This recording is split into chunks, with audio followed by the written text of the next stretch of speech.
Hello everyone, শুভ দুপুর। সবাই কেমন আছো? আশা করি সকালে খুব ভালো আছো। আর তোমাদেরকে দেখো এখানে প্রথমেই দেখাচ্ছি আমি। এটা কি বলতে পারবে? এটা কি? খেতে কিন্তু ভারী মজা। এটার আজকে বড়া হবে। আমার কিন্তু খুবই ভালো লাগে। আর তোমরা কে খেতে ভালোবাসো এটাও বলবে অবশ্যই কমেন্টে। আর চলো, এটার নাম তোমরা নাও জানো, অনেকে জানে। আর যারা জানে না সেটা বলে দিচ্ছি, এটা হলো বক ফুল। আর তোমাদের মাঝে ছোট্ট একটু মেনু ব্লগ নিয়ে আবার চলে আসি। দেখো, অলরেডি কিন্তু আমি বড়া ভাজা স্টার্ট করে দিয়েছি। এই দেখো, গরম গরম ভাতের সঙ্গে এখন খাওয়া হবে বড়া। বক ফুলের বড়া কিন্তু খেতে খুবই ভালো লাগে, খুবই ভালো। আজকে আমার কর্তামশাই গাছ থেকে পেড়ে এনেছে, তো এখন আমি এটাকে বড়া, গরম গরম বড়া ভাজছি। ঠিক আছে, আর চলে এসো গরম গরম বড়া খেতে।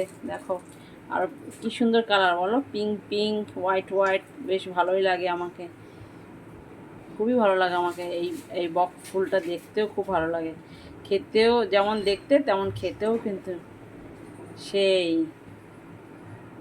একদম গরম গরম মুচমুচা। আহা হা হা, দেখেছো? সেই সুন্দর।